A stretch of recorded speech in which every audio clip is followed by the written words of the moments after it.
还怎么也没想到，只因与不良少女的一个赌约，他的人生竟发生了翻天覆地的变化。这一天，他变成了鬼。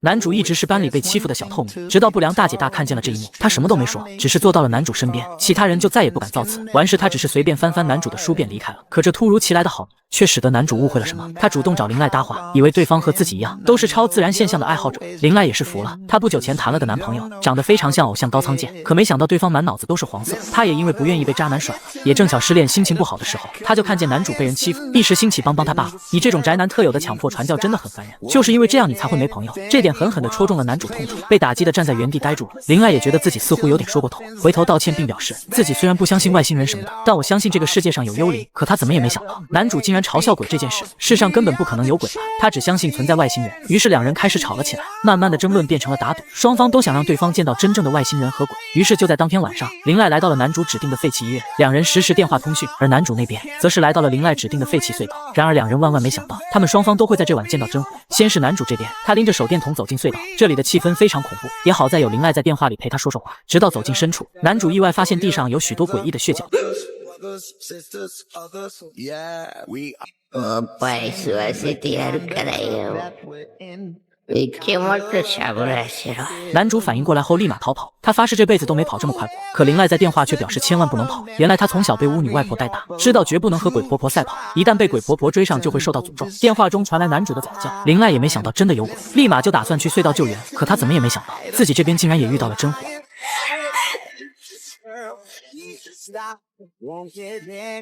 再次醒过来的时候，他已经被外星人绑在椅子上。令人意外的是，外星人居然懂得人类语言，他们称自己是赛博星人，族人们都是雄性，一直都是靠复制技术增加个体，绑架人类就是为了研究繁衍技术。此刻，就算林濑反抗也无效，赛博星人拥有的念能力能轻易控制人类脑波。就在危急时刻，林濑的手机铃声响起，而当外星人拿起手机后，惊人的一幕发生了。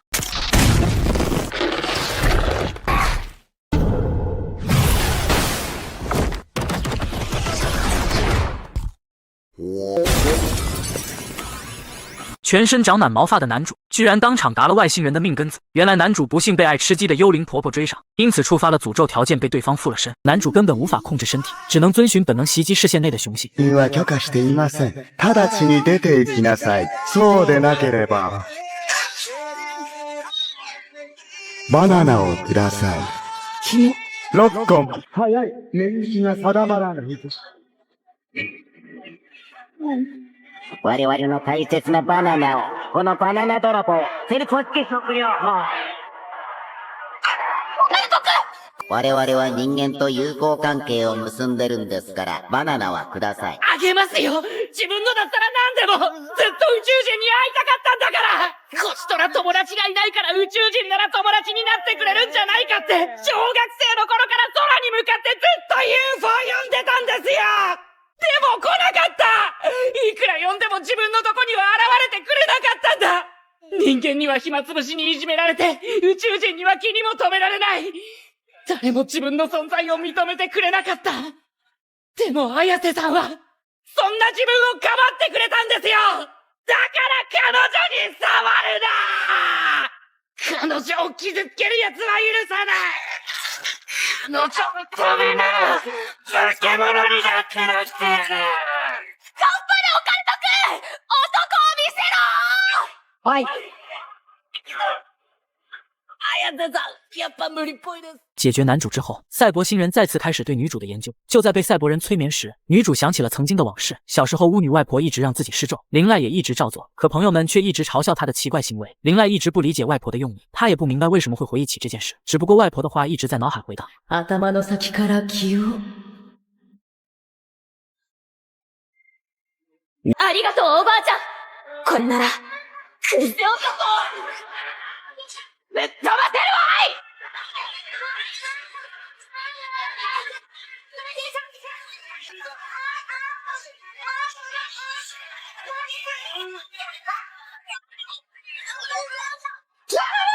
何これ UFO が高い。而男主这边，他还是被鬼婆婆控制意识。好在林濑用念力逼出鬼婆婆，可明明对方已经离开了身体，但是男主身上的诅咒却并未消失。原来鬼婆婆赢下赛跑之后，就夺走了男主的命根子。只要命根子在鬼婆婆受伤，男主身上的诅咒一辈子都无法解除。而林濑之所以能逼出鬼婆婆，也不过是因为这里离隧道太遥远。被害持物を持ってる限り小僧の呪いは解けねえ。返してほしけりゃトンネルに来い。ここはわしには遠すぎる。トンネルなら存分に相手してやるぜ、ケバイババア。誰がケバイババアだ、クソババア。こいつのあそこ帰って。とりあえず脱出しないと死ぬ。しっかりしろこのバカ。逃げるぞ。林濑终于相信世上有外星人了，毕竟他自己被绑架了，而男主也相信对了，毕竟命根子都被鬼拿了。若不是林濑在他的身边，男主随时随地都会再次被诅咒吞没意识。唯一的办法只有打败鬼婆婆。他明白这非常危险，所以男主并不想连累林濑。接下来的事情他会自己想办法解决。林濑闻言并不想抛下男主不管，主动上前和男主一起前往隧道。自分不器用なんで。綾瀬さん、服着てください。そうでないとまともに喋れません。嘘。なんでドキドキしてんの？違う、たまたま高倉健のセリフを言ったからびっくりしただけ。一旦落ち着け、私。ねえ、そういえば名前なんだっけ？うち名前覚えるの苦手でさ。高倉健です。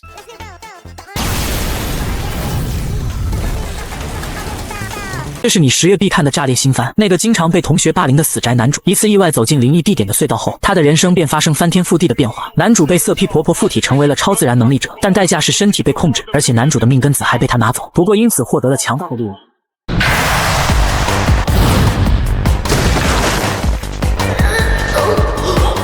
すげえ、力が溢れてくるぜ。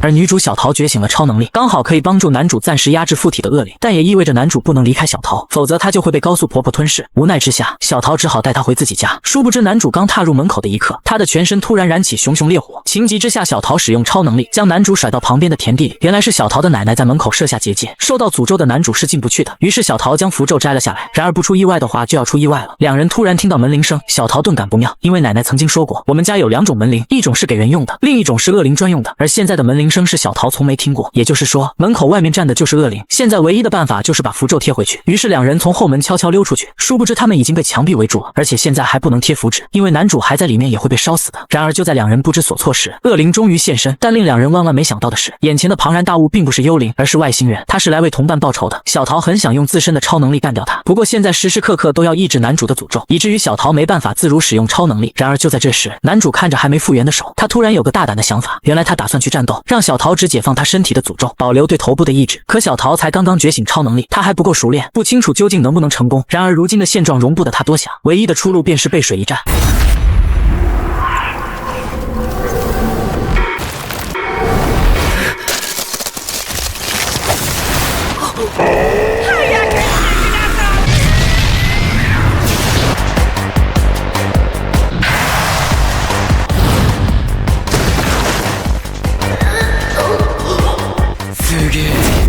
力が溢れてくるぜ。でもすげえ撃つ。うわ！人格がぶっ壊れた！虽然力量从体内不断向外喷涌，但男主的性格也变了。然而就在两人打情骂俏时，外星人实在看不下去，把男主当蚊子来拍。结果外星人的手指没了，这是男主身体条件反射做出的行动。这就是高速婆婆的力量，速度快到连小桃都看不清。本以为开始绝地反击，却不料男主帅不过2秒半。突然他口吐鲜血，动弹不得。还好在千钧一发之际，小桃使用超能力把他救了出来。原来男主的身体跟不上诅咒的力量，他感觉身体快要4分5裂，毕竟那不是人类能驾驭的速度。然而就在两人束手无策时，小桃看到外星人在做相扑的动作，要是让那家伙双手着地的话，就算我们赢了吧。于是两人决定再来一次。计划是男主瞄准外星人的脚，然后小桃用超能力扳倒他。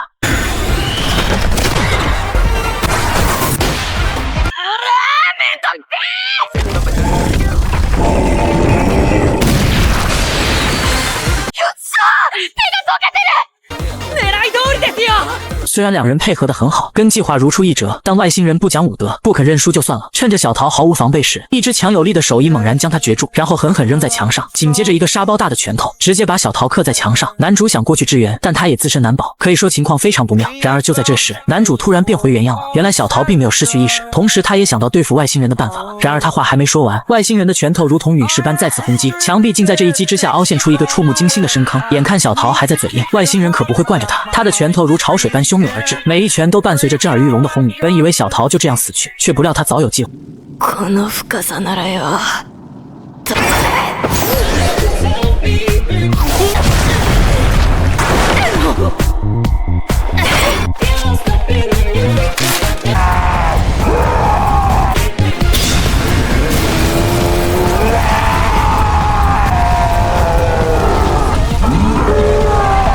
原来小桃特意激动外星人，让他在墙面砸出个坑，刚好可以容下男主，从而躲开结界的范围。不得不说这招属实高。随着外星人被消灭，屋子也恢复了原样。这一战结束后，男主也换了发型，但别看小桃嬉皮笑脸的样子，其实他早已精疲力尽。随即他直接晕了过去。然而没有了小桃超能力的抑制，不出意外，男主要暴走了。还为了变成无恶不作的反派，每天都会去研究那些关于变坏的书籍。可时间久了，他却并没有变坏，反而是成为了连国王都青睐的天才。但他并未因此放弃成为反派的初衷。原来前世的他看不惯某个游戏中女主角的种种作为，比如女主放个屁都能让王子爱上，并且对方圣母心泛滥到令自己反胃，所以他十分讨厌且厌恶女主。可没想到的事情是，一觉睡醒的他竟然真的穿越了，更是附身在了一个7岁的贵族女孩身上。她便是游戏中的最大反派。つまり私は悪役令嬢に転生したんだわ。このチャンスを逃す手はない。今から努力して世界一の悪女、いいえ、歴史に残る悪女になってみせるわ。他很清楚接下来的时间不能浪费，既然老天给了他成为反派的机会，那么首先要做的就是变强。于是女主便将目光锁定在了他的几位哥哥身上，因为贵族们通常都会用练剑来提升实力，所以他便向几人提出了教他练剑。可没想到的是，几位哥哥却只以为女主是心血来潮，反正要不了多久就会放弃。秉着刁难他的态度，大哥让他去锻炼体力，每天100个俯卧撑以及100个仰卧起坐，坚持1周就会教他。可女主在明白几人的意思后，转头便跑到了图书馆内。她准备从学习魔法的那阶段开始，锻炼身体则是放在了晚上。在这个只有贵族才能使用魔法的世界，毫无疑问他也是个天才，更何况他出身于5大家族之一，并且5大家族还直隶于国王，所以对于魔法的研究他也能做到得心应手。更是用了半天不到的时间，他便读完了36本书。接下来就是锻炼身体，刚开始做俯卧撑对于这个7岁的身体确实难度很大，但也就仅此而已。女主用了2天便能做到1天100个，这具身体简直就是才华横溢。而父亲却不敢相信自己女儿的变化会如此之大，要知道对方平日可是好吃懒做的主才对。然而父亲却注定无法知晓真相。也就在今天，就在他准备继续提升实力的同时，却看见院子里出现了一群男人，而他很清楚这些人都是触发游戏剧情的关键人物，但其中一人才最为致命，那便是国王的亲儿子，也就是这个国家的王子。前世的他就对游戏中的王子泛起了爱意，可这一世他却准备将王子拱手相让，于是打算趁这个机会，他想给尊贵的王子留下些许的坏印象。大家在第一次见到女主时，都露出了怜香惜玉的表情，然而他们却殊不知，这都是女主故意接近，就连打招呼的姿势都是她刻意去学过的。毕竟坏女人留下的第一印象是不坏的才对。可接下来才是到了她表演的时候，只见她准备好后，一把躲过了哥哥手上的利刃，然后以惊人的力量踢在了树上。随着这一脚，树上的苹果也刚好降落，并且被她以最快的速度1分为2。但她的这一举动却看呆了一旁默不作声的王子。接下来的1年时间里，他每天都在哥哥的指导下练习剑术，只是女主却忽然的发现，王子好像时不时的会出现在自家后花园上，这种感觉就很莫名其妙。不是主角的他貌似偏离了画风，明明想要成为反派，却被游戏中的男主角认可。本以为这只是个单纯的巧合罢了，可没想到第2天，他又被5大贵族同时邀请，表面上是带女主喝茶的，可实际上却暗藏阴谋。这是他进了房间后偶然发现的，只因桌子上的那张地图是那个游戏中他即将要被流放的村庄。但这个剧情都快赶上大结局了，要知道国王和5大贵族一直以来都在找2样东西，其中一样是一朵绿色的玫瑰，另一个则是沾满圣气的金色玫瑰。而根据某个传说，当掌管人类命运的孩子诞生时，其身旁就会伴随玫瑰出现。现在国王的儿子已然拥有了其中的绿色玫瑰，那么现在只要找持有金色玫瑰的那个圣母，并且让双方结合，就算让世界和平也都不再是梦。也是这时，女主却看见国王竟也来到了这里。虽说她不理解发生了什么，但她还是礼貌地向对方打了招呼。然而国王接下来的提问却让她怀疑了人生。问题则是女主如何看待我国的立场。可对于一个8岁的小孩来说，问这种政治类的问题显然不对劲。不过这在女主眼里就是游戏对她的考验。坏女人都喜欢在这种场合展现自己没错，但没想到的事情是，恐れながら、デュルキス国は大国ではありますが、決していい国とは言えませんわ。どう？絵に描いたような悪女でしょ？経済力は高いですが、富の大半は貴族に集中しており、貧富の差が深刻です。銀行のロアナ村など、明日のパンも買えない厳しい生活を強いられているとか。貴族への不満は膨れ上がる一方で、いつ暴動が起こるともわかりません。財政の強化が課題か。では、解決策も述べてみよ。そこまで求める？でも真の悪女なら、銀行を持つカルベラ国を利用するのはいかがでしょう？独立を支援するのですわ。ラバール国との対立は避けるべきでしょう。表向きの関係は保ちつつ、カルベラ国と交易。そう、恩を売るのです。独立が叶った暁には、有利な立場で貿易ができますわね。国王满意的离开了，但王子却有点不懂了。通常自己在面对父亲时都会异常紧张，可眼前的女主却没有半点紧张感。于是接下来离谱的一幕也就发生了。君にこれを。少し遅くなったが。これは…花季少女向父亲提出了练剑的想法，可父亲却始终不同意。原来女孩的剑术早已超越了凡人的领域。父亲明白，如果让女孩去剑术学院，那么届时肯定会引起不必要的麻烦，所以每当这时，他都会以女孩年纪尚小为由拒绝。然而任谁也不知道的是，这个女孩的体内却住着另外的灵魂。没错，她便是穿越者。于是为了瞒着父亲默默变强，她今天准备偷偷外出探险，目的则是附近的村庄洛亚奈。传闻这个村庄是最贫穷的村落，可没想到才刚接近这里，他却发现周围居然被魔法墙所覆盖。随后映入眼帘的是扑鼻而来的恶臭，以及躺在屋外的神秘男子。他没打算理会这个人，贵族的身份不能在这里暴露，却不料很快他就被人发现，而来者只是一个盲人。对方劝他最好不要拔剑，以免引起他人的注意。得知女主是为了亲眼确认这里的情况，男人将她带回自己的小屋。好在对方并没有恶意，原来他名为维尔，虽然双眼看不见，但可以凭借女孩的呼吸以及衣服的摩擦来确认对方的身份，这让女主忍不住询问对方的身世。原来维尔曾经也是贵族，可由于惹怒了地位比他高的人，就被对方挖掉了双眼，然后被扔在了这个村庄自生自灭。这被女主看在眼里，因为眼前的这个男子貌似和普通人不同，所以她便把自己想要成为恶意千金以及改变世界的梦想说了出来。两人也就在这种平淡的聊天中成为了朋友。时间一晃过去了2年，女主期间除了每天练剑以及看书之外，都会坚持和维尔大叔见面。而且今天是她年满10岁的日子，这意味着今天也是这个游戏世界中王子和女主人公见面的日子。她很期待自己能作为反派大小姐和女主人公处处作对的那个情形了。准备了多年的她，更是将恶女的言行举止都完全掌握，现在就只差实验。于是她便和哥哥一起来到了一家植物店，而老板眼见来人是大贵族，便将这里的大部分植物都讲解了一遍，比如一些植物可以治疗伤病，又有一些可以安抚内心之类的。然而当等询问女主是否喜欢植物时，このくらい常識でしょ。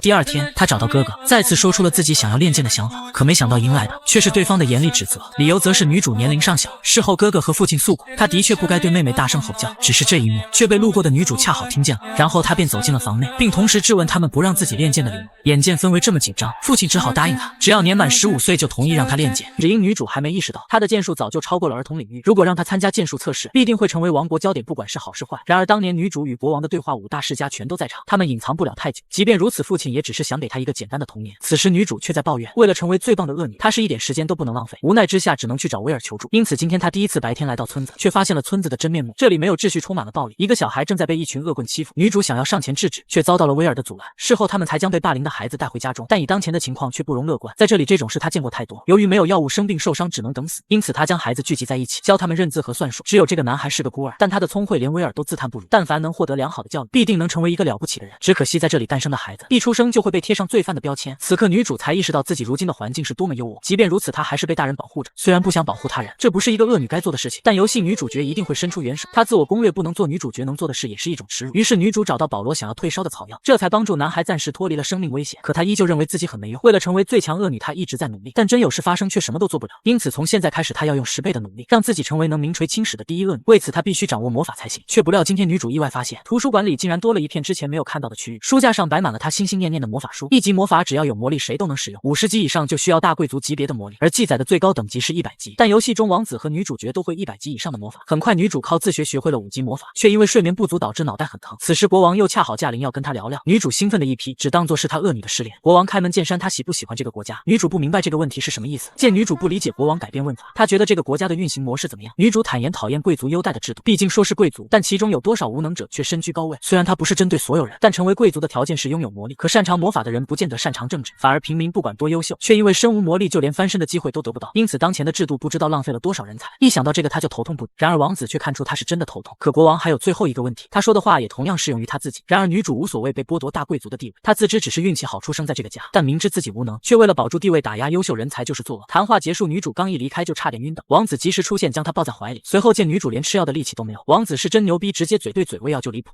来了，10月后宫新番《再见龙生》，你好人生首播。男主生前为至高无上的上古神龙，死后竟意外转生成为人类，开启种田养后宫的剧情。在一次调查任务中碰上第一位后宫，对方居然是可爱的半人半蛇女孩。自从男主遭人类背叛被人类杀死后，他本想认命长眠于冥界之中，可再度睁开眼睛看到的是人类，更准确来说是他的父母。没错，男主转生成为一名人类，转瞬间男主已经长大成人。村子里有个规定，认为15岁即成年，按习俗要开始独立生活。如今已经16岁的男主早已独自生活1年之久，他更是为村子担起责任，准备明天去调查沼泽。因为原本生活在沼泽地的蜥蜴人突然消失了，这本应该是驻兵的工作，但驻兵人手有限，所以男主自告奋勇前去调查情况。离开前，男主回了趟父母家，品尝了母亲亲手做的美味料理。虽然父母都很担心男主，但既然已经成年，就要对自己的决定负责，所以父母能做的只有默默支持，当然也不忘让男主赶紧找个老婆。不过男主还想再享受单身生活。第二天，不少人来为男主送行，驻兵深表歉意让男主冒险，不过他们必须留下来守卫村子。离开时，马尔古婆婆还提醒男主，她在占卜中看到一些不好的东西。告别众人后，男主便向沼泽地出发。经过长途跋涉，总算抵达。下一秒，男主触摸大地发动感知，瞬间便知晓了蜥蜴人无法居住的原因，因为大地精灵的力量太强，水精灵的力量太弱。突然，附近传来响声，引起男主注意，他立即做出备战姿势，因为这种状况下还能在沼泽地活动，应该是相当强大的种族。很快，男主便见到本尊，只不过与想象中的有点不一样。蛇妖是这一代不曾看到过的魔物，不过还真如传闻中一样美丽。得知男主只身一人后，蛇女反而露出微笑。どうしましょう。人間よ、私は争いに来たわけではない。还不等蛇女把话说完，身后突然冒出个大家伙，眼看蛇女就要被一巴掌拍死，好在男主及时出手将其救下，然后拉着蛇女躲在巨型蘑菇后。蛇女刚要问那是什么鬼东西，却被男主一把捂住嘴巴。男主用手示意她的尾巴还在外面。等怪物离开后，男主才解释，原来那是发狂的大地精灵，栖息在这里的蜥蜴人消失，恐怕就与之有关。男主猜测可能是大地震让精灵产生了异常，可惜已经无法恢复正常。这时男主才自我介绍起来，蛇女名叫赛丽娜。男主听说蛇妖都会使用魔法，他想和赛丽娜联手对付精灵，不过赛丽娜也属于大地的生物，攻击魔法恐怕很难奏效。不过他有一招束缚类魔法，于是男主制定计划，他来打头阵，赛丽娜掩护。于是，在面对精灵攻击时，男主挡在赛丽娜身前，为她争取时间。待吟唱结束，只见一条大蛇钻出，然后紧紧缠绕住精灵。显然赛丽娜坚持不了多长时间，不过对男主而言已经足够。只见男主纵身一跃，与精灵肩并肩，然后他只是稍微借用了一点前世的龙族力量。精灵被一分为二，然而流淌的淤泥沾了赛丽娜全身，连嘴巴里也都有。很快，男主带赛丽娜洗澡换衣服。晚上，两人在森林里过夜。男主认为赛丽娜与他印象中的蛇妖不太一样。正常来说，蛇妖对人类十分警惕，也更有攻击性。不过，男主很好奇的是，这附近并没有蛇妖的部落。赛丽娜来这边又是为了什么？原来蛇妖中也有规定，满了17岁就必须外出旅行寻找丈夫，因为蛇妖是只有女性的种族，也只能生出女孩。据说这是一种诅咒，更是一代传一代。另外，蛇妖体内还混有毒素，所以寻找的丈夫对象一定要是强壮的男性，不然接吻和造小孩的时候就会中毒身亡。第二天一早，两人各自启程。赛丽娜继续向南方寻找丈夫，男主也打算尽快赶回村子。同时，他还邀请赛丽娜日后来村子里做客。离开时，男主突然想到蛇妖最喜欢精气，绝对是10月最值得期待的新番之一。那个所向披靡的粉红小不点再次登场，这次他不仅参加了第3届枪术大赛，甚至还组成了前所未有的最强队伍，直接成为了全场焦点。全程被全部队伍追着射击，牛逼！就在刚刚 Pito 从助理那里得知 GGO 游戏决定举办第3届特工强袭大赛，于是他立马打着叙旧的名义找到了小莲。但小莲虽然是拿到了第1届冠军、第2届亚军的强者，却根本没想参加这次的第3届大赛。先不说跟 Pito 为敌会有多累，更重要的是小莲想不到有什么理由要跟 Pito 对战，所以他这次坚决不参加。殊不知这正往 Pito 挖的坑里跳。原来 Pito 一开始就打算拉小莲入坑组队，再加上小莲之前跟娘子军团有着下次再战的约定，最终还是向 Pito 妥协加入了队伍。为了拿下这次大赛的冠军， Pito 直接拉着助理还有美优一起跟小莲组成了最强小队，这可把两人之前的仇家全都吸引来了这届大赛。很快通过预算赛的人员名单就被确认下来，首先第1名是强敌 MMTM 小队，接着是第2届冠军队 TS， 还有小莲和 Pito 组成的 LPFM 小队并列第2，紧随其后第3名小队是上届没能拿到名次的娘子军团，还有机关枪狂人小队也成功通过了预算赛。这次大赛除了这些熟悉的面孔之外，也吸引来了一些低调的新小队加入。不仅如此，得知小莲居然跟 Pito 组队后，娘子军团与 MMTM 小队也达成了共识，两队在进入决赛圈之前都不会与对方正面交锋，一致统一将枪口对准小莲的 LPFM 小队。当有着极高人气的小莲和 Pito 踏入会场的那一刻，全场的观众都为之欢呼，全都认为这次的冠军非小莲莫属。但他们恐怕想破脑袋都想不到，在准备室时 Pito 说出了个惊人的事情，原来由于现实忙着演唱会的缘故， Pito 和助理其实已经几个月没碰这个游戏，所以这次大赛根本没有做充足的准备，就连美优也是顾着玩别的游戏，已经很久没碰过枪了。这3人组起来纯粹就是想拉着小莲的大腿来抢夺冠军。为了补偿小莲， Pito 拿出1箱手榴弹送给了小莲。经过美优的讲解，小莲得知了这是能炸飞半径10公尺内所有物体的电浆手雷，所以这6枚手雷也理所当然的到了美优手上。みんな準備はいいか？全然準備してない。激しいバーチャル殺し合いの準備はいいか？かすれるな。1人はみんなのために、みんなは私のために。みんななぜ我ら生まれた時は違えど、死ぬのは私が最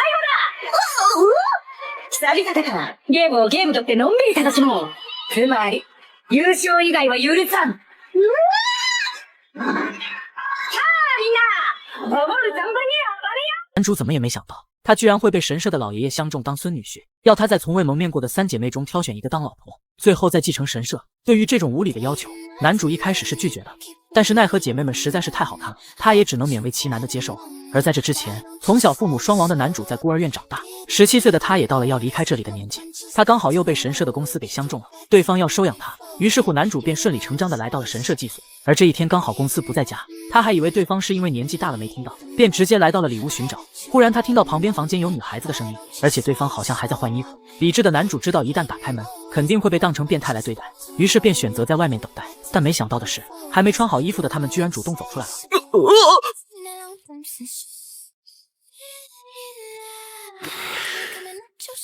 今のは見なかったことに。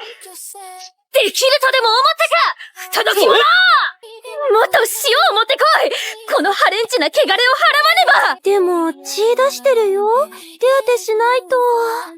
今時興奮して鼻血出しちゃう人とかいるんですね。之后，男主向大家解释了他来这里的原因。从今以后，他要在这里借住。而对于这件事，3姐妹有着不同的看法。20岁的大姐叶虫展现出了成熟的一面，希望男主把她当成姐姐，有什么不懂的事情都可以来问她。而14岁的小妹潮姬则是非常调皮，希望男主把她当成亲妹妹来疼爱。妹っていいじゃないですか。これから一緒に暮らす家族なんですよ。这2位都非常欢迎男主来入住，只有17岁的二妹希奈坚决反对这件事，更别说把男主当成家人来对待。而男主对于希奈的冷漠并不意外，反倒是觉得正合他的胃口。他也不打算扮演什么感情好的家人，他只想要一个能够安静读书的环境就够了。まあ、とりあえずは様子を見てやる。ちゃんと飯を食べたいのなら、お行儀よくするんだな。名前は、上果てウブーくんだったかな？どうぞよろしく。之后，大姐带着男主来到了他即将要入住的房间，在帮他拿棉被的时候，柜子里的东西实在是太多了，一个不小心，所有东西都涌了出来。待て、バランスが。なんだ今の音は！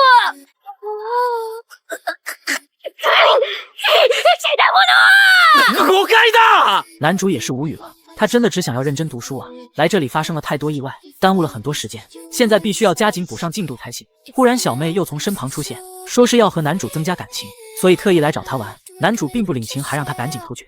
こんな美女が急接近しているというのに、本当についてるんですか？调皮的潮姬开始检查男主的行李箱，看看有没有什么奇怪的书籍。いい加減にしろって！今度はなんだ！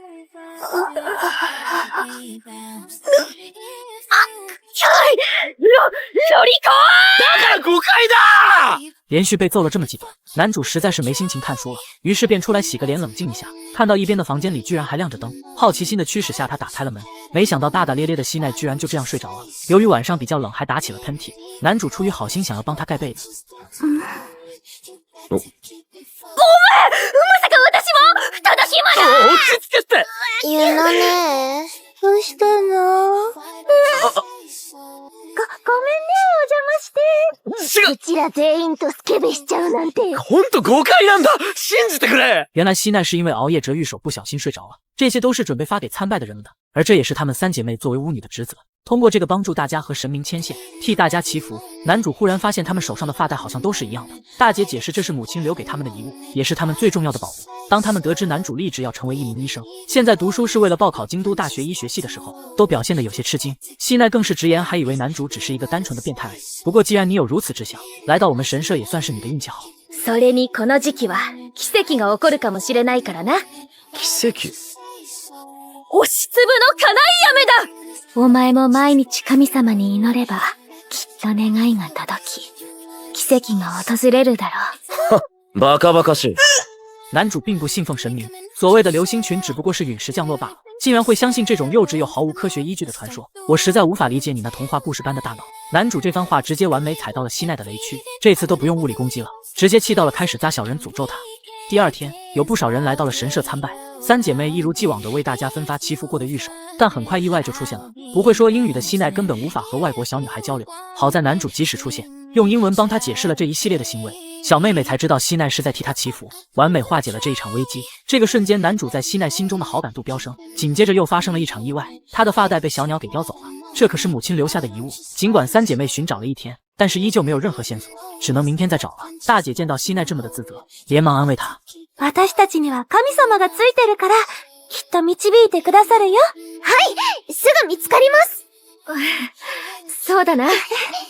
男主又过来泼冷水了，认为他们把希望寄托于神明的想法非常可笑，是否能够实现愿望，绝对不是靠神明，而是靠自己。他这么一番话，又是踩到了西奈的雷区，刚刚积累的一点好感度瞬间变为了负数。半夜的时候，大姐和潮姬为了调解两边的矛盾，特意来男主房间找他，但不巧的是男主并不在。忽然他们注意到了男主桌子上的照片，那是他和母亲的合照。大姐听爷爷讲过男主的过去，他唯一的亲人妈妈在他很小的时候就去世了，想必那段时间他一定向神明祈求过无数次吧，但都没有实现，这也是他不信奉神明的原因吧，所以才会努力学习，立志当一名医生，想要靠自己去实现愿望。看到这里，大姐的心情变得沉重了起来。大丈夫ですよ。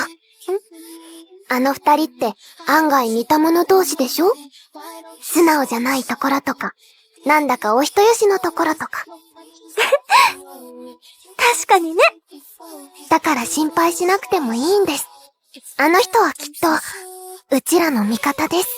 果然善良的男主独自一人来帮西奈找发带了，因为是被鸟叼走的，他便要爬树找鸟窝，也因此摔倒了很多次。但即使如此，他还是没能找到。绝望之下，他想起了姐妹们说的话，不信奉神明的他忽然萌生了祈祷的想法。另一边，得知男主难言之隐的西奈开始到处找他。あいつの大切なものが見つかりますように。願いを口にするのはいい心がけだ。ひどいことを言って悪かった。こちらもきつい言い方をして悪かった。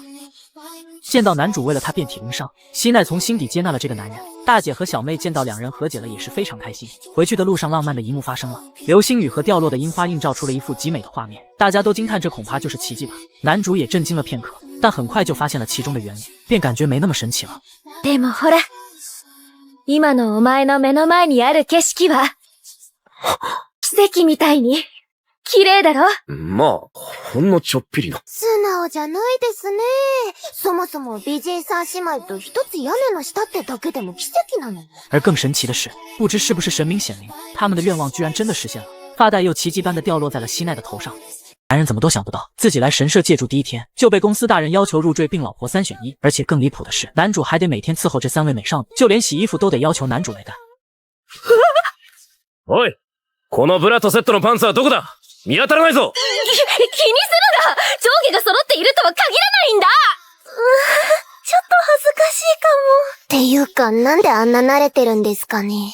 原来等公司大人回家的第一天，就要求男主入赘继承神社，这瞬间就把男主听懵逼了。你这老头子最开始可不是这么说的，可公司却早有准备，他表示已经帮男主找到了升学率最好的高中。男主一听就直接来了波土下座，翻脸简直不要太快。可三姐妹却在一旁开启了小会，只因就连他们自己都没想到，自己爷爷居然叫男主入赘。为了能将男主赶走，西奈便想到一个计划，随即他便叫来男主做饭。可就当打开冰箱一看，硕大的冰箱里只有洋葱跟鸡蛋。然而三姐妹显然小看了男主，没过一会，男主就端来刚做好的料理。见计划失败，西奈又叫男主去洗衣服，只因家里没有烘干机，每次只能手动烘干并晾晒。可另外俩姐妹马上意识到，把衣服全部交给男主去洗实在有些害羞。还没等西奈反应过来，男主就掏出一条圣物。于是，在三人羞涩的表情下，男主已经将衣服全部晾好并叠了起来。可傲娇的西奈依然不打算罢休，紧接着便叫男主去整理长女叶虫的房间。而男主怎么都不会想到，平常打扮精致的叶虫，房间里脏的就连地板都看不到，除了桌上的化妆品，地上全都是作画用的颜料。只因好久没有清理，有些废弃的油画已经开始发臭。于是，在男主一番努力下，整个房间瞬间变得久久新颖。这让三姐妹怎么都没想到，书呆子男主居然不仅精通学习，家务方面更是强得像个家庭主妇。可男主却坚持不下去了，只因今天直到现在自己都没开始学习，全部都在帮这三人洗衣做饭。于是他便向三人道歉后，整好行李离开了神社。可西奈虽嘴上说着计划成功，身体还是诚实的跟了上来。于是三人便一路尾随男主，只见男主越走越偏，最后走进一家阴森的房屋。可让西奈害怕的是，男主下一秒就出现在了自己身后。但这是一所儿童保护机构，专门为无法监护孩子的家庭管孩子。女孩名叫武咒，是这家机构的专属医师。然而让三姐妹想不到的是，男主边上有个大姐姐武咒陪着也就算了，就连男主的青梅竹马鹤山也住在这里。一眼望去，男主身边竟全都是美少女。而今天之所以会把孩子们都叫过来，是为了给他们住院的家人们折千纸鹤。传说千纸鹤就是能集合许多人祈愿的特殊护符。说着，三巫女便起身帮忙。可一段时间过后，要么就不会折，要么折的几乎和纸鹤没啥关系，要么就还在磨洋工。这看的男主实在无法忍受，于是他便亲自出手折出一整条千纸鹤。殊不知，就在男主小的时候，就曾为生病的母亲送上千纸鹤，希望母亲的病情能够好转。虽然结果不如自己所愿，但男主还是将千纸鹤递给面前的海人，给予他们希望与肯定。来到傍晚，武咒安慰男主，三姐妹就是因为放心不下才大老远跟踪到此，便希望男主和他们好好讲清楚。而三姐妹这一天经历下来，也深深明白了男主考上京大的坚定决心，就连傲娇的希奈也对男主表达歉意。可还没等男主感到高兴，第二天男主就绷起老脸，只因三姐妹实在是呆得可爱，晒衣服能晒到地上，房间里的东西指甲不剪，晚饭更是等了1个小时一个菜都没做好，这让男主还没开始学习就瘫坐在地上。可就在这时，公司却找到男主，只因男主昨天答应了入赘，他便决定从以后开始要求男主和自己的3个孙女挨个相亲。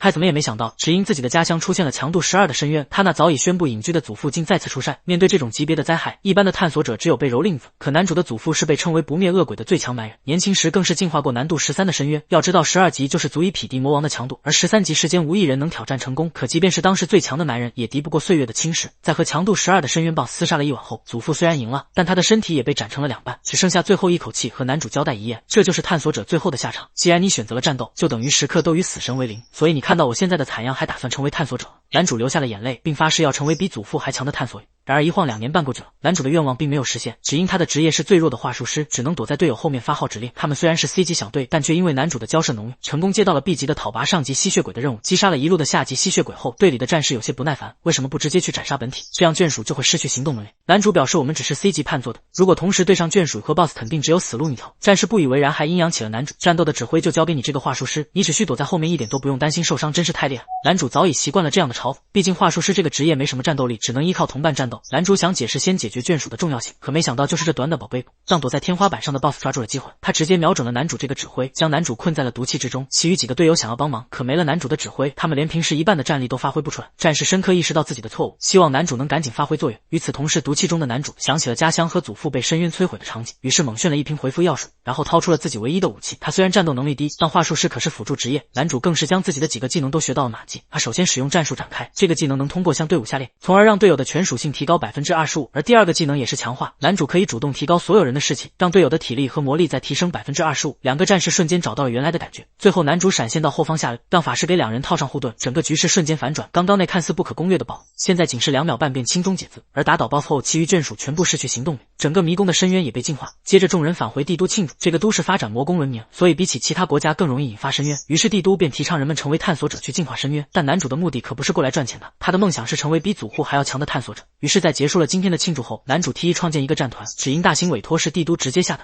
而他们这种小队只能算最下游的承包商。这话瞬间让红毛为难，要知道创建一个战团需要2000万菲尔，而他们的小队资金只有1280万。男主表示不用担心，不够的资金由他来解决，与其继续承接别人的工作，不如自己创建一个战团，比较有钱赚。红毛还是反对，创建战团的条件之一是在帝都内也够为巨屌。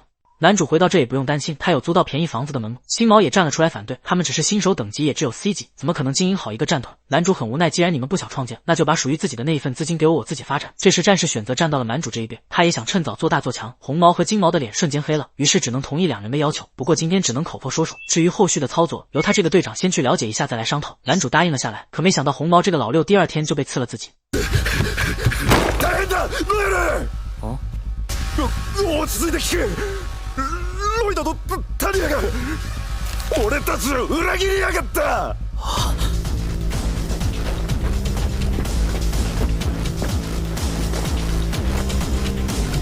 看怎么也没想到，只因同伴偷偷卷走了队伍2000万资金，在被抓住后便遭到了男主疯狂的报复，不仅当场把对方打成了猪头，甚至还直接将这对狗男女卖给了奴隶商贩。这残忍的程度瞬间就击溃了大汉的内心，让他体验到了现实的残酷，最终承受不住压力放弃了探索者的职业。此时他喝着手中的酒不禁流下了伤心的泪水，而那段痛苦的记忆也缓缓浮上心头。原来大汉早上看到纸条的时候，就赶忙将这个消息告知给了男主，本想着找到那对狗男女后狠狠揍一顿，却突然听到了男主的嘲笑声。毕竟他可不会这么小家子气，只要是背叛过自己的人，男主就都要千倍狠狠的奉还。于是他很快来到探索者公会，发布了高达200万的抓人委托，一下子就引得众人欢声雀跃，纷纷都跑去寻找那对狗男女。谁知仅仅只是2秒半，一个贼眉鼠眼的瘦子便找上了男主，他表示自己知道那2人的去向，为此想要用这个消息换取200万奖金。不过男主听后却果断的拒绝，他看出对方实力弱小，无法抓获同伴，如果只是提供情报的话，那男主需要减少100万的委托金。闻言瘦子也不敢多言，当即就被吓得答应了下来。于是就在狗男女以为成功脱逃时，男主一脸戏谑的出现在了身后。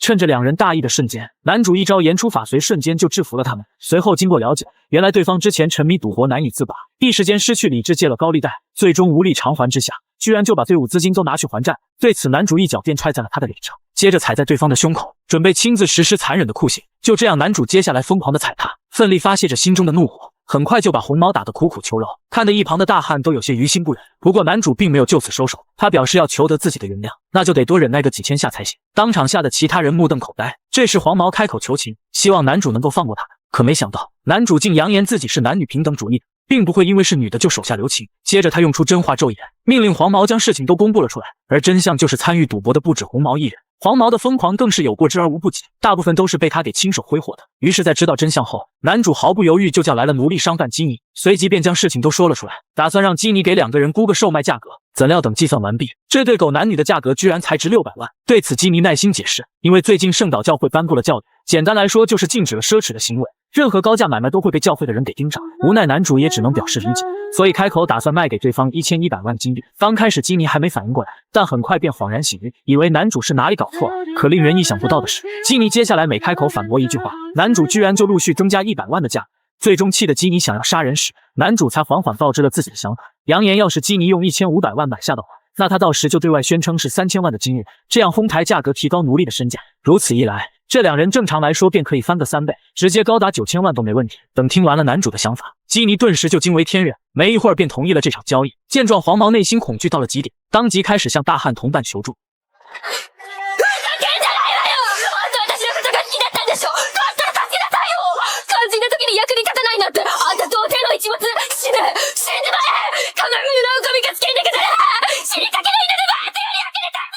就这样一切结束后，男主也按照承诺交出了100万委托金，然后便带着大汉潇洒的离开了。到了第2天，大汉因承受不住压力想要逃避，从此不再继续探索者的工作，而男主也前来为他送行。在聊了几句后就默默离去，只留下大汉一人待在原地怀恋着以前的过往，也衷心为男主远大的梦想发起祝福，最终流下了一行清澈的泪水。另一边，男主此时正在嘲笑自己又变成了孤家寡人，可就在转头时，他意外发现了一张蛇皮，顿时便又激起了内心的斗志。蛇はより強い鱗を手に入れるために古い鱗を脱ぎ捨てる。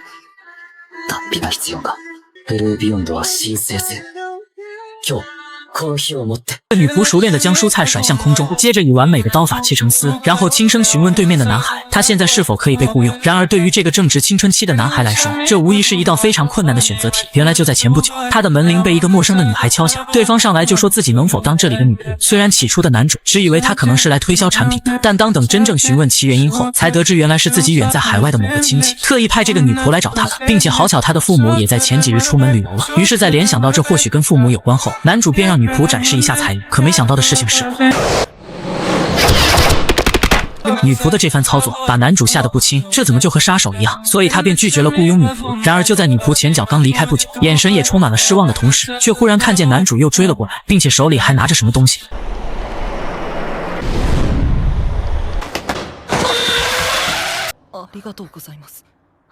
原来是女仆的铃铛落在了家里，而由于刚才2人产生了轻微的身体接触，男主便提议对方能否打扫家务。至于原因，那便是青春期在作祟。可这却苦了女仆，打扫家务她是一点都不会，做饭当然也是不会。不过她对于刀法的研究却是惊为天人，比如只要根据使用者的手法，就能让种类不同的刀在击杀敌人时，每次都能做到一击毙命。眼见画风偏离，男主便指了指屋内的垃圾袋，意思则是让女仆清理。可没想到这在对方眼中，就是这些垃圾袋的某一个当中必定藏着尸体。于是为了让女仆从简单的开始学习，男主便让她拿起了扫帚。牛逼！晚上的时候，女仆在浴室洗澡，可男主却脸红了起来，因为这还是女生第一次在他家洗，这种感觉说不奇妙那是假的。与此同时的女仆，她在和男主的相处中，却发现这个少年和其他人不同，从未吃过美食的他，却在这里吃到了温暖；从来只会杀人的他，却在这一刻莫名其妙的害羞了起来。很快夜幕降临，男主因为做了噩梦，便忽然醒了过来，接着又看了看时间，在明白自己可能是饿了之后，就走下了楼梯，但他却貌似在厨房门口听见了什么声音。昨天他就听见女仆说过，他很擅长暗杀，难道今晚就是自己的死期吗？这个女仆表面看起来文质彬彬，难不成背地里就是个变态？而等他走进去一看，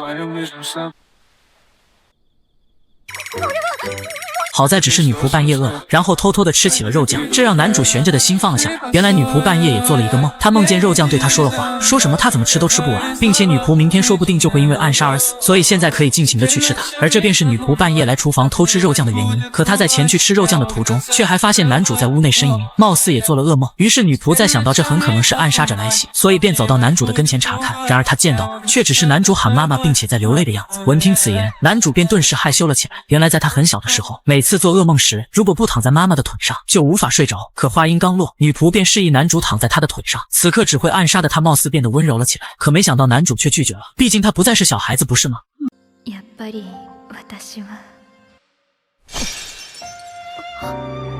人明明觉醒的是最强辅助治愈术士，是个能够解锁棍之勇者的职业，却因为其他人荒谬无知的可笑污蔑，导致一直以来都没有队伍肯接纳他。可所有人都没想到，工会突然出现新手冒险者。可爱的少女坚决走到男主面前，在众人惊愕的目光中发出了入队申请。还没等男主有所回应，武斗家塞娜便已经开始了自我介绍。看到对方并不是在开玩笑，男主也说出了自己治愈术士的职业。不料这时前台大姐姐突然出现，急匆匆的跑来阻止了塞娜，毕竟她可不想这么可爱的少女误入歧途。紧接着还特地的提醒，表示男主是个只会用出阶治愈魔法的废柴，如果跟这种人组队的话，那到时得穷的只能去住马厩了。殊不知塞娜其实就是奔着男主来的，只因小时候遭到哥布林袭击，在危难之际，是男主挺身而出救下了她。从此塞娜便梦想着能跟在对方的身边，并且她还随身带着一笔巨款，是妥妥的一枚小富婆。因此谢过好意后，塞娜便跑到前台进行助阵，就这样成功加入了男主的队。临走前，前台大姐姐郑重的交代，让两人去迷宫西边的大草原探险。原来迷宫会不断的释放魔力，所以周边栖息着各种强大的魔物，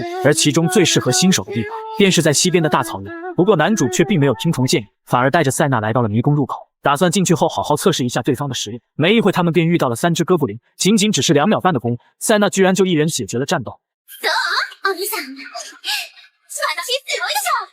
对于塞娜的表现，男主也是深表赞许。接着他又捡起了地上的魔石，耐心讲解着各种冒险者的常识，随后便提议要不要去更深处探索，因为哥布林的魔石根本值不了多少钱。而经过塞娜同意后，他们也继续前往其他地方查看情况。这时男主突然发现了什么，瞬间拦下了塞娜前进的脚步。原来这块地板是个陷阱的机关，只要触碰就会让冒险者不慎掉落，从而被地下的尖刺当场贯穿。等两人穿过陷阱后，他们却意外看到了一只半兽人。要知道这可是存在于中层迷宫的魔物，拥有着强健的身躯和力量，一般不可能会出现在这里才对。塞娜本以为这次的冒险会到此为止，没成想男主不仅没有撤退，甚至还打算两人合作打倒这只魔物。对此塞娜也没有拒绝，在同意后便直接来到了半兽人的面前。虽然他的速度占据极大优势，但在力量方面却无法给对方造成任何伤害，所以只能不断躲避着半兽人的攻击，最后被逼到了角落无法闪躲，只能眼睁睁地看着大棒朝自己落下。好在危机关头，男主及时出手救下了他，而这似曾相识的一幕也让塞娜愣在了原地，直到男主呼唤时才回过神来。接着在拿到半兽人巨大的魔石后，他们又继续探索了一番，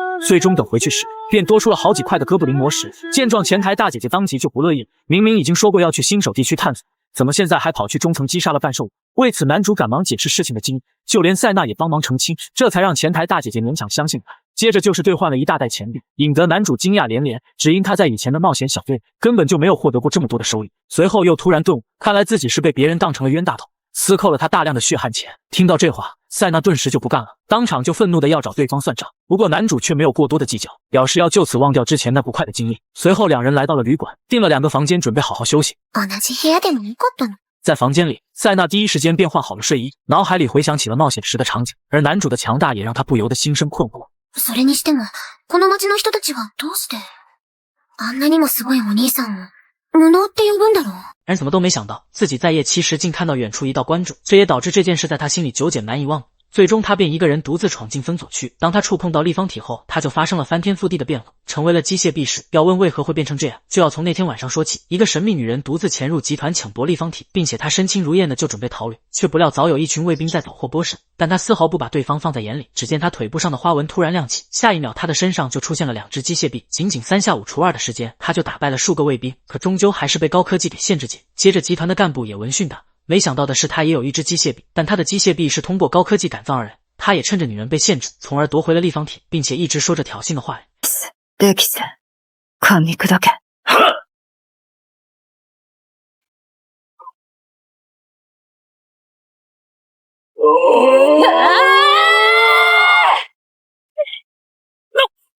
远处的男主看到光柱也是这样造成的，而且男主还感受到立方体在向他求救。第二天乘坐地铁时，男主仍旧在想着那件事，他也立刻查询关于昨晚的事，却根本没有任何有用的讯息。突然这时一个人靠到他的身上，害得他差点没有把住手机。紧接着他也看到一个孕妇没有座位，但迫于边上的人一直靠在他身上，使得他无法让座给孕妇。男主也发现周围的人对他议论纷纷，当即他便逃离了现场。出地铁后，男主也立刻拿出女喷，被影片里根本没有他看到的光柱以及掉落的立方体，同学们也都不相信他说的话。但突然那个求救的声音再次传来，随即他也发现声音的来源就是他昨天看到的地方，于是他便一个人前往事发地，但警方早已将这里封锁起了。可那个声音继续指引着他，他也因好奇心使然偷偷跑了进去。接着他也看到了一个发光的立方体，当男主触碰到立方体后，立方体立刻起了反应，下一秒就掉到了男主的帽箱里。没想到的是帽衫里长出了一只机械手臂，更是他还会自主的说话。男主当即四处寻找是谁在说话，当他出现在男主的眼前后，男主立刻就被吓傻。机械臂接着就想向男主自我介绍，可刚要说出嘴时，他才发现自己好像失忆了。男主不管3七21，只想摆脱他，却不料他直接给男主干翻了。紧接着一个无人机突然出现在他们跟前，就在男主还在摆脱机械臂时，无人机居然突然开始朝他攻击，吓得男主疯狂逃窜，机械臂也紧张的抓着男主的裤子不放。男主立即准备脱掉裤嘴逃离，但无人机已经到他跟前，好在机械臂及时挡下了攻击，并将无人机直接击垮。接着机械臂也发现头顶有无数的无人机，当即就提出与男主协作杀出一条路来。另一边集团也通过无人机探查到男主的存在，他们也准备不惜一切代价夺回机械臂。躲过无人机的追捕后，男主也立刻脱下连帽衣管自己离开。不管机械臂如何挽留，也阻挡不了男主毅然决然要离开的心。却不料男主走出一定距离后，机械臂就突然失去了能量，可当男主一靠近他又生龙活。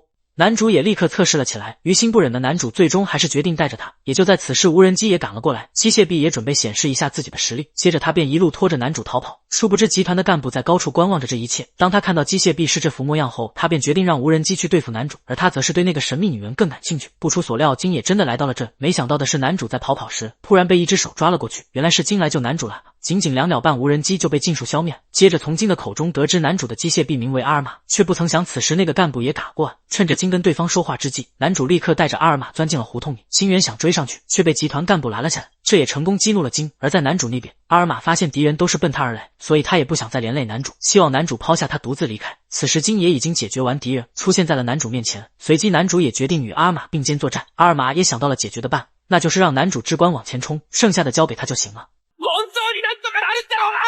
任せろ！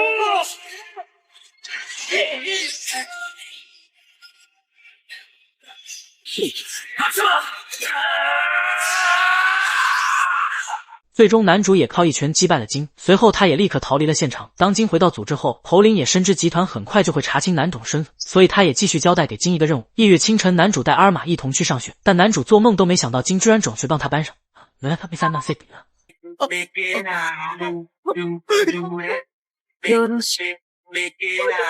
还怎么也没有想到，那个看起来像个废物的男路人，他的真实身份居然是史上最强队伍的队长。他本想低调的离开，却没想到被小迷妹逮了个正着。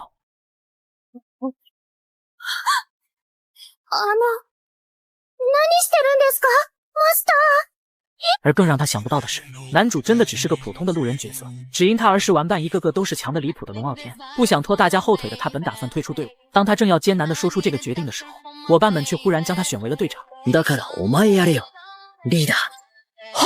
が全ての始まりであり、終わりだった。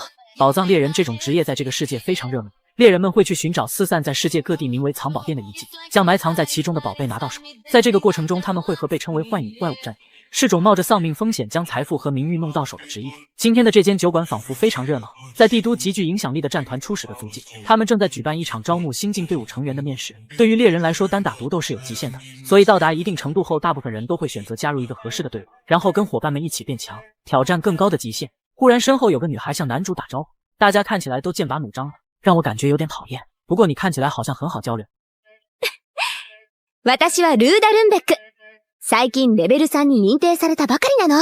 陆达之前一直都是单刷的，但是最近遇到了瓶颈，所以今天才会来到这里寻找合适的队伍。忽然旁边的一个大叔打断了他的讲话，初始的足迹可是帝都数一数二的战斗，可不是你这种外行猎人能来的。等级3在这里根本就不够看的，趁现在还没受伤，赶紧滚回家去吧。陆达也不惯着对方，毕竟人家战团都没有规定等级限制，你在这里叫唤什么？何よ、やろうっていうの？やるならどうするってんだ？不过立马就有人出来制止了他们，如果你们继续闹的话，就直接失去了加入我们战团的资格。听到这句话后，陆达瞬间就收起了匕首，并硬挤出了营业的笑脸，而大叔也做出了相应的妥协。进入会场后，陆达有点被震撼到了，他还是第一次见到如此，没想到居然会有这么多猎人来这里。当他听到男主已经是第5次来了，他还以为男主已经失败了4次。ごめんなさい。別に謝ることないよ。而男主根本不在意，毕竟猎人这个行业最注重的就是实力，有才能的人转眼间就能出名，没才能的人就要紧紧抓住寥寥无几的机会。之后比较熟悉这个场所的男主开始向陆达介绍一些队伍的信息，其中这个被女孩包围的队伍叫做圣灵的玉子，是这次招募成员队伍当中最强的，他们仅靠6个人就攻略了等级7的宝藏店。坐着的那个金毛亚克就是他们的队长，他可是等级7的猎人，一般的猎人只要得到了他的认可，肯定就能够混得出人头地，但可惜的是在这个场所他好像从未录取过成员。一番奥の机は？誰もいないけど。之前的那个大叔忽然出来装逼了，你们居然连这个都不知道？那可是创立了初始的足迹这个战团的队伍探灵的桌子。探灵是数年前来到这个帝都的一支新队伍的简称，里面的成员都有着非常卓越的天赋，他们很快就成为了帝都数一数二的队伍，全名叫做叹息的亡灵，也就是男主儿时玩伴们的队伍。大家得到情报，探灵正在招募新的成员，所以今天才会有这么多优秀的猎人汇集于此。忽然一个红毛窜了出来，他见到探灵居然还没人出现，非常失望，并开始气急败坏。我总有一天会成为最强的猎人，猎人等级也来到了4级，让我加入探灵可是你们的荣幸。身ほど知らず、叩き出す。お姉様がいたらきっとそうする。ストレンジグリーフにふさわしいのはこの私。おー、やれやれ！周围的猎人忽然都开始起哄，让两人争个高下。而男主见情况不对，立马拉着陆达离开。要是被牵连进去，可是会出人命的。但没想到刚走2步就被小迷妹给发现了，对方一个瞬间就出现在了他的前面。何してるんですか？マスター。いつからいたんですか？やあ、クライ。遅かったね。クランマスターにして、ストグリのリーダーである君が来なくちゃ、話にならないからね。原来男主就是这个战团的创始人之一，他和儿时的玩伴们组成了最强的队伍叹息的亡灵，并成为了这个队伍的队长。时间来到男主小的时候，身为普通人的他本没有什么宏远的理想，但儿时的伙伴们却不一样。其中有人提出想要成为宝藏猎人，去踏遍世界上所有的宝藏店，将财富和荣誉通通拿到手。この6人ならきっとなれる。そして目指すはただ一つ。世界最強の英雄だ！在大家的呼吁下，男主也跟着他们一起成为了猎人。但随着年龄的增大，男主渐渐发现自己的才能和大家完全匹配不上，伙伴们都有着怪物般的资质，而身为普通人的他迟早会成为累赘。虽然大家都非常善良，并没有说出口，但是我必须做出决定，那就是退出这个队伍。而在他下定决心向大家宣布的时候，うちってリーダーいないだろ？だからお前やれよ。リーダー。は？在那之后的几年，队伍渐渐变得越发强大，而平凡的我直到现在都还是拥有着才华洋溢的儿时玩伴们的队长。但身为一个普通人，我始终还是想要从这个身份上隐退。画面回到现在，原本高傲的金毛亚克和蒂诺都竞相向男主争宠。蒂诺是男主的儿时玩伴之一的小丽兹的徒弟，有着非常高的天赋，最大的梦想就是加入他的队伍。但男主的队伍现在并不缺人，而现场确实有不少好苗子。之前的红毛和蒂诺都很不错，不如直接将他们介绍给亚克吧。于是乎，男主想到了个鬼点子，他宣布只要有人能够抢到他手上的这个戒指，他就把那个人推荐给圣灵的玉子。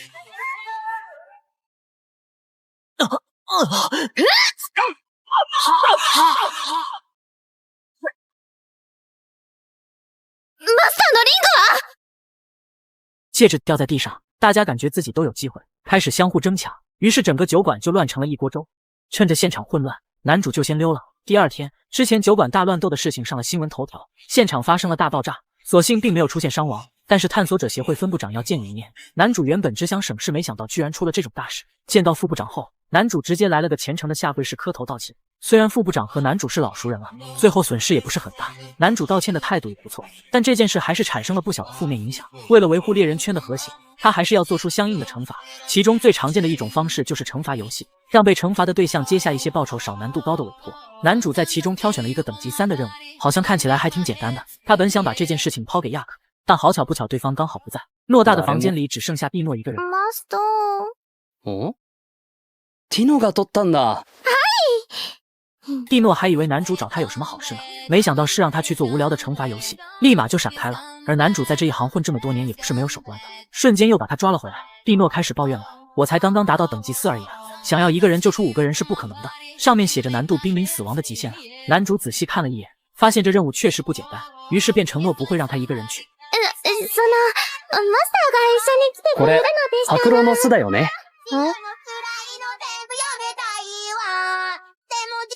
人怎么也没想到，那个大陆中唯一一个等级8的最强者，竟是眼前这个只会耍嘴皮子的家伙。他不想听从比自己弱的人，于是向男主提出挑战。可没想到，想要当男主的对手，就必须击败和自己同等级的蒂诺。而蒂诺根本看不起红毛，直接丢掉自己武器要手下留情。这瞬间激怒了红毛，自己也是等级4，怎么可能输给一个女人？于是他也丢掉了武器，要和蒂诺空手单挑。可红毛怎么也没想到，蒂诺的体术强得可怕，仅是瞬间他便闪现到自己面前。虽然勉强躲过了第一拳，但根本防不住那没有攻击间隔的回旋体。蒂诺向男主邀功，打赢了这场就得请自己吃冰激凌。然而红毛非常不服，还要继续战斗。说着便再次冲了过来，但却被蒂诺轻松躲过后，直接接上一手锁喉。在被折磨了整整2分半后，红毛爆发出毅力挣脱了束缚，可没想到自己刚站起来就再次吃了一发手包，然后瘫倒在地。这让红毛怀疑人生，自己从小就梦想成为猎人，如今竟被一个女人打得毫无还手之力。蒂诺表示，如果你不服，那就拿起武器继续战斗。这时男主给了红毛台阶下，他知道红毛是和同伴实力差派过，所以才退出队伍来这里。自己也有类似的经验，只是他遇到的状况并没有舍弃队友。这话瞬间震惊了红毛。要知道叹气的亡灵中的每个人都是帝都数1数2的强人，而男主在对待这些家伙时，竟然是选择没有抛弃他们。难道这就是等级8强者的宽容吗？这时男主用脚触碰红毛的宝具，直接引发了宝具所能释放出的最大威力，而身在其中的男主毫发无伤，还感叹了下这是把好剑。红毛直接看傻眼了，自己用到现在都不曾见过炼狱剑有这本威力，而男主竟然连剑柄都没握，就引发出这样的力量。此刻红毛再也不敢瞧不起男主，这等强者完全不是他能够挑战的。可红毛怎么也想不到，其实男主确实是个菜鸟，之所以没有受伤，是因为他整天携带着各种戒指型宝具，就比如手上的反弹戒以及防护自己的结界戒。而炼狱剑这种宝具，男主的收藏多的是，只需看一眼就知道使用方法。随后男主找团员帮自己的宝具补充魔力。他们听说男主将蒂诺指派去了白狼巢穴做任务，虽然那里之前的认定等级是3，可最近发生异变，连等级5罗杜夫的队伍都在白狼巢穴失踪了。男主听后瞬间懵逼，他当时只想接个最简单的任务，可没想到这竟然是个连等级5的高手也无法攻略的迷宫。于是他立马表示有急事要先离开，因为红毛宝具的魔力被他用完了，如果就这么过去做任务那就完蛋。而另一边蒂诺向大家说明了这次任务的重要性，男主肯定是知道了白狼洞穴发生了什么，才指派我们过来，而我们能组队也并非偶然，全在男主算计之内。红毛觉得不可能，他们昨天才第一次见面，但一想到男主连自己曾经的往事都知道，又开始有些不确定。蒂诺表示男主有着帝都所有猎人的情报，就算没有见面，想要预判你们的行动或想法也并非什么难事。被这么一说，3人也有了挪密，看来之前酒馆那件事也在男主的算计之中。蒂诺说道没错，男主完全掌握着这个状况，不管发生什么事也都在他的算计之内。但蒂诺怎么也不会想，男主其实啥都不知道，现在正为白狼巢穴的任务口口，他想找人救援，可天色已晚，根本不会有人帮忙。既然如此，那就只能自己出马，赶在4人到达迷宫之前阻止这些人。男主直接打开了自己的包，然后带了一堆超强力宝具。秘书看后很敬佩男主，即便都是计算部的士禄，但您果然还是会担心吗？男主表示自己想出去散步而已。这时秘书发现男主带了个补带道具，男主当场装傻，自己怎么可能带违法地博行的东西？但其实就是攻击性道具的魔力早就被他用满了，现在只剩下这个名用。然行ってくる。散歩。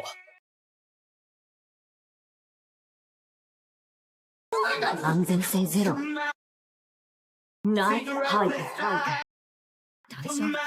这个男人是真的倒霉，原本他就已经够失败的，可没想到竟然连自杀都做不到，这让男主感到无比的绝望。不过好在上帝在帮你关上一扇门的同时，也会帮你把窗户关上。很快男主又从刚刚桌上掉下来的东西中发现了一封医院寄来的信，医生告诉他被确诊了脑癌，最多也就能再活个2年半。而这一消息也让绝望的男主更加绝望，到了笔来缓解心情。然而就在这时，债主却又找上了男主。不过因为这里人多眼杂，3人公园长椅上吐槽了起来。当初他也只是借了一点点的钱，却没想到利息越滚越多，导致原本能还上的钱现在也还不上了。不过朝自己抄了过来。没错，男主被几个钓鱼佬给救了上来。原来当时钓鱼佬们正开船路过这里，听到男主落水的声音后，他们还以为是遇到了大鱼，于是便一起下单开始钓了起来。可没想到竟然钓出来了一个人，当时他们也被吓了一跳。好在男主还活着，并且粉毛也懂一些急救知识，用人工呼吸把男主给救了回来。听完经过，男主这才注意到周围4面竟然都是海，根本就没有回去的路，而他身处的地方正是离岸低，顾名思义就是远离海岸的海里，也是钓鱼佬们的天堂。他可不想因为男主而耽误了钓鱼赛。答应男主回去后开车送男主回家后，粉毛便转身钓鱼去了。明明从刚才开始就没钓上，为什么他们还这么开心？这时男八也仿佛想到了什么，随后来到男主身边，递给了他一根鱼竿，并告诉男主现在正是早窗口期，就算是新手也很容易就能上鱼，让男主也来试试钓鱼。一开始男主也是拒绝的，可小花却死缠烂打，非得让男主试试。而就在这时，3个债主也乘船追了过来，男主也是无语，也不知道他们是怎么发现自己的。然而就在胖子让男主乖乖束手就擒时，他们船给开走了。男主一开始还有些担心船长被为难，但小花却让男主放心，因为没人敢在海上得罪渔夫，这是连小孩子都知道的道理。而在这段小插曲之后，男主也决定学习一下钓鱼，而粉毛也做起了男主的导师，告诉男主他们这种钓法叫做路亚，也就是利用仿生鱼饵来模拟小鱼，从而吸引肉食类的大鱼来攻击鱼饵，而再把竿高举过头顶，然后在抛竿的瞬间松开鱼线，利用竿梢的弹性将鱼饵给远远甩出去，这样一来抛竿就完成了，丝毫不觉得意外，毕竟这是每个新手都会犯的错误。不过好儿抛得更远了。见状，粉毛也止不住的夸赞起了男主的天赋，而这一波也把男主的情绪价值给拉满了。就这样，男主顺利入坑，跟着众人钓了起来。然而足足2个半小时过去，众人却连个鱼毛都没看到。最终男主实在是忍不住了，询问粉毛钓鱼到底有什么好玩的。粉毛告说有时候我们却依旧乐此不疲，不论刮风下雨也依旧会出门垂钓。但说到他们为什么这么热衷于钓鱼，粉毛却不知道该说什么了。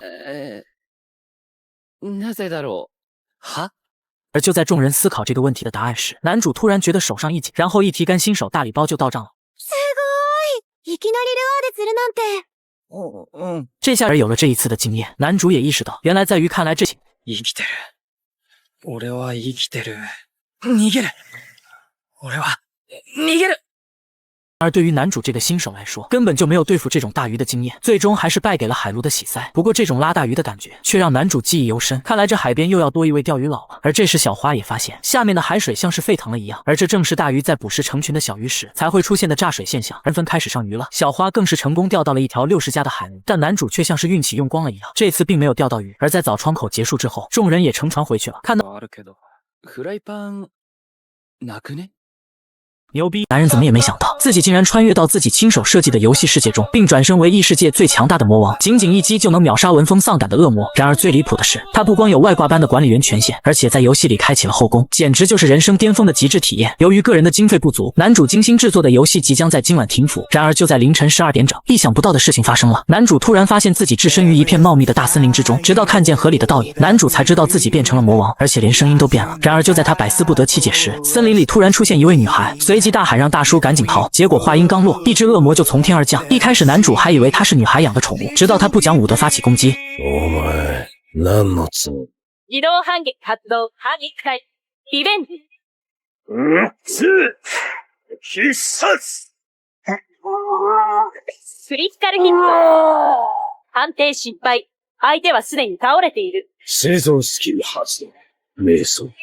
判定成功。区内の体力が回復した。看着恶魔在自己的眼前消失，男主才想起这跟自己做的游戏一模一样的设定。正是这种超乎寻常的操作，让女孩误以为男主就是传说中的魔王，生怕自己被他吃掉。无奈之下，男主只好慢慢解释，并展现出自己温柔的一面。看着女孩亚可浑身脏兮兮，便带着她去和洗漱一下。在途中，男主要确定一件事，如果是游戏的话，就叫出状态确认一下能力值。结果真的能叫出来，而且还能切换成开发者模式。不过管理员权限全都被锁定了，于是男主先不想那么多，把刚才战斗累积的技能点数制作出肥皂和浴巾来，这是专门为女孩准备的。在亚可洗澡的期间，男主继续研究自己的面板，试图找到能回到原来世界的方法。结果只知道自己这个角色几乎是无敌的，其他的就一无所知。男主不禁在想，只要将管理员权限全部解除，也许就能回到原来的世界。权限解除的办法可能是打倒敌人。然而就在这时，亚可洗漱完毕，男主便询问他是否知道恶魔的巢穴在哪里。而亚可刚好知道，原来村里的人都嫌他又脏又丑，最后还把他当成献给恶魔的活祭品，所以知道了恶魔巢穴的位置。在亚可的带领下，男主很快就来到目的地。接下来他打算独自进入以查看情况，可没曾想里面有几个刚死去的尸体。也在这时，石碑上的骷髅人突然说话，原来那些人在祈祷着让魔王降临，也就是当时男主碰巧登录游戏才会被召唤到这个世界。而那些祈祷者最终都未能逃脱被破解封印的葛雷欧尔所杀的命运，而骷髅人和他一战也即将气力用尽。男主恳求骷髅人在其临终前能把自己送回原来的世界，奈何与祈祷相反的愿望无法实现。不过最后的来访者骷髅人决定赠予他一件宝物，只见下一秒，男主手上就戴着一枚戒指。随着骷髅人的话语落下，他的身体逐渐瓦解，最终化为了尘埃。事后男主角仔细研究这枚戒指，发现它似乎蕴含着某种神秘的力量。他猜测这个戒指只要把能量增加到满格，或许就能找到回到原本世界的途径。然而如何增加这枚戒指的能量，却成为了一个亟待解决的难题。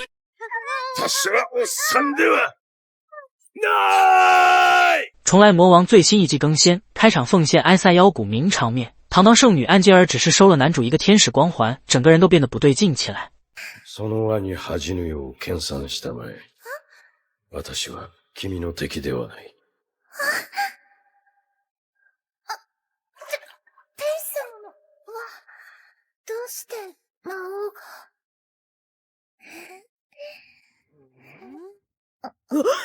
兄貴がメスの面をしてやがる。自从穿越到游戏世界后，男主每天都在怀疑人生。虽然他靠着自己的魔王属性以及管理员权限混得风生水起，但总归还是想要回到现实世界的。于是这么长时间以来，男主一边赚钱一边寻找回到现实世界的方法，结果一不小心就成了这个国家有名的富豪。另一边，圣女安吉尔回到教会后，基拉像是看到鬼一样，因为安吉尔头上居然顶了一个天使光环，而这个光环正是不久前男主随手送给他的。见大姐一脸思春的表情，基拉相当无语。他猜测大姐应该是坠入爱河了，可不管对方是神，肯定比不过自己的林大人。当初遇到危险时，林大人可是如同天神下凡一般，轻轻松松就干掉了那群小喽啰，而且林大人还是唯一把他当女人看待的帅哥。女が道具持った相手に何をしてんだか。支配してくれてる？ま、クズどもにいじめられたらいつでも言ってこい。どっからでも駆けつけてやっからよ。神父が死ぬ。4回ぐらい死んだ。よければお名前をお聞かせください。俺はゼロ。霧雨ゼロだ。霧雨ゼロさん。只是基拉不清楚，林大人和那个万恶的魔王是同一个人。另一边，露娜正在拉比村视察。自从魔王到来后，拉比村就已经从那个荒凉的破村变成了如今欣欣向荣的模样，就连兔人们也纷纷歌颂着魔王大人。看着眼前的这些兔人，露娜突然想起了自己的儿时玩伴，那时候他还是平民。少年是他唯一也是最好的玩伴，两人没事就喜欢跑到富人区，看着那些豪华的房子，相互吹牛说今后也会坐在里面吃饭。可这天两个孩子恰好被富人们发现，他们疯狂地侮辱露娜和少年。露娜直接站到了少年面前，并表示自己一定会成为圣女，到时候肯定会让这两个人吃不了兜着走。于是在露娜的刻苦学习下，使者果然特地来接她前往教会。可当露娜表示自己已经有仆人的时候，特使却告诉她那个东西已经死了。あのものは殺処分となります。調べたところ、あれはアジンでしてな。イーグルがアジン？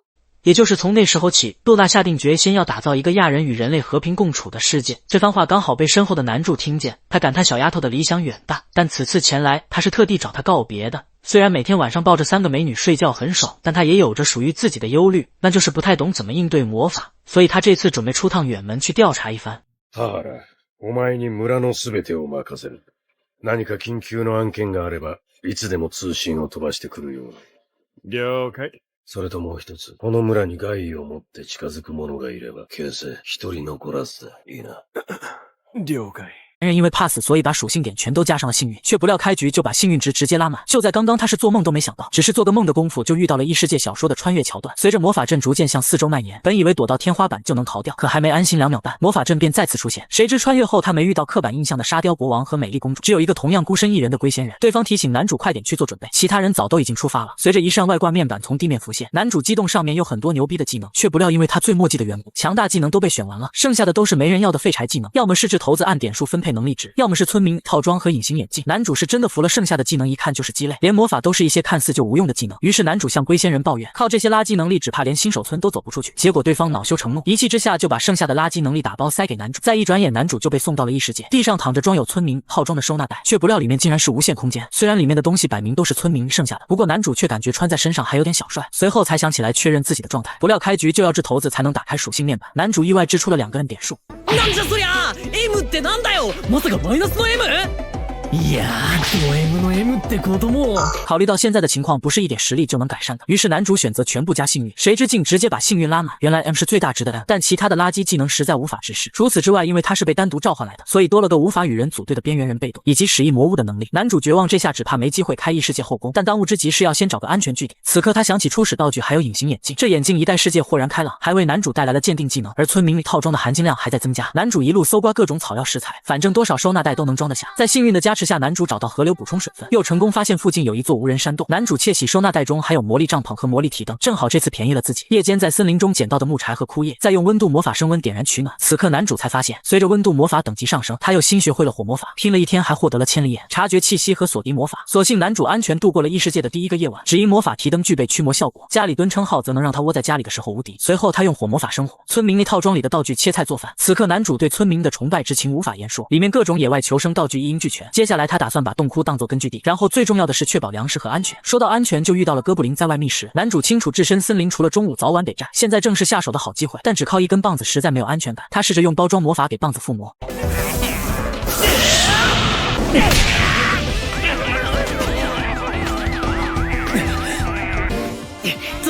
もう一匹。攻撃は単調。動きが読める。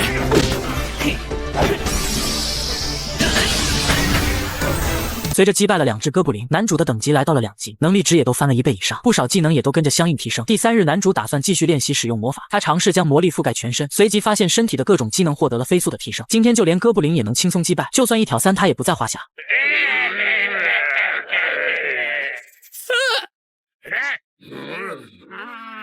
まあ、今はやめといてあげるが、帰って魔法の研究と。在这之后，男主晚上则研究魔法做实验，白天打哥布林练级。来到异世界的第5天，男主已经可以一击秒杀哥布林，山洞布置也获得了大加强。正当他觉得异世界生活即将步入正轨之时，晚上男主就探知到同学们的气息，还是他最不想遇到的不良少年。然而不仅如此，男主发动千里眼，还看到了辣妹团体、肌肉笨蛋团体以及阿宅团体全都朝他这个方向接近。最让他在意的是班长也在附近，毕竟班长和他从小就认识。虽然他清楚在这个危险的世界，有同伴才能更好的生存，但男主的中二之魂却猛然爆发。这种孤身一人的孤高感，不会被任何人干涉的自在生活，才是他梦寐以求的状态。比起组队，还是一个人攻略异世界才更爽。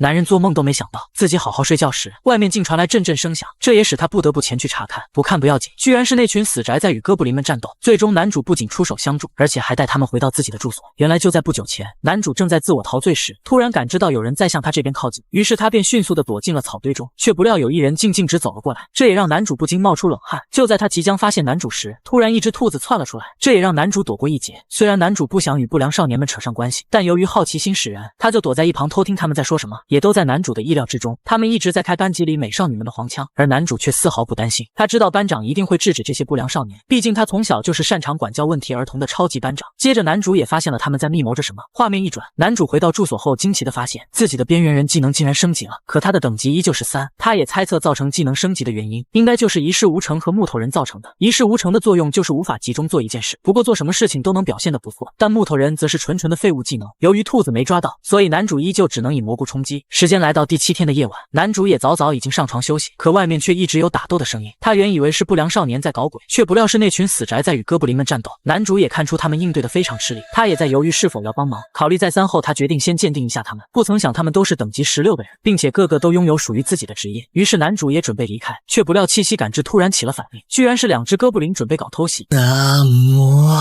しょうがねえ。スノボアタック！おーい、太田くんな、生きてるか？はるかくん？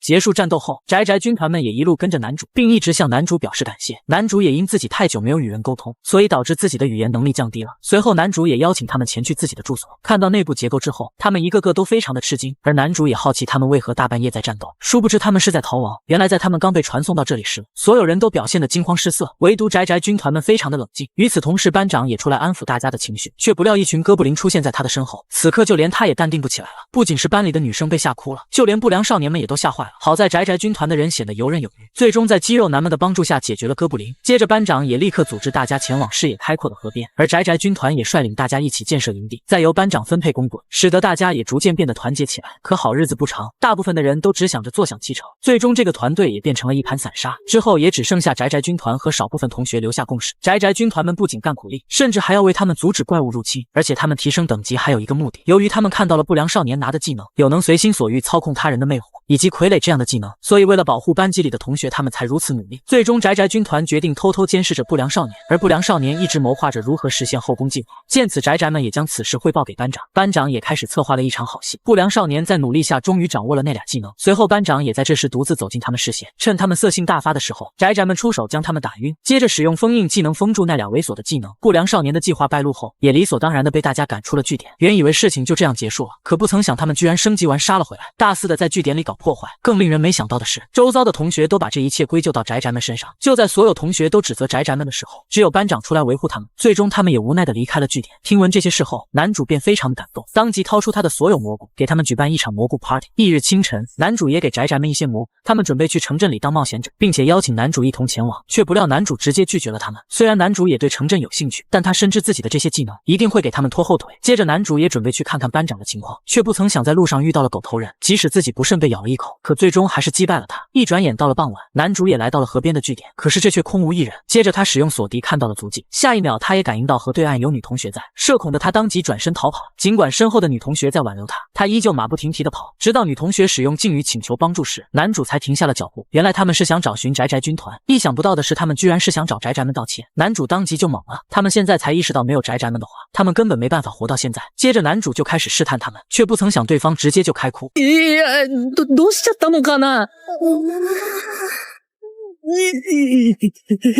うか小田たちに謝るまで生きる技と知識を教えてください。お願いします。一直身为路人甲的男主哪遇到过这种事？也就是这时男主的使役技能发动了，男主打开一看，才发现他们三个成为了男主的奴役，这也不禁让男主开始一顿的幻想。回过神后，男主发现对方受伤了，当即取出回复药水，却不曾想对方竟直接泼向男主。就在男主担心会被班长看到这种情况时，好巧不巧的班长突然经过，并且突然朝男主扑来，可男主却还在想着如何解除使役，根本听不到班长说话，直到班长大吼才把他的神带了回来。而在另一边，不良们还在想着之前的计划。まずは邪魔な連中を片付けるか。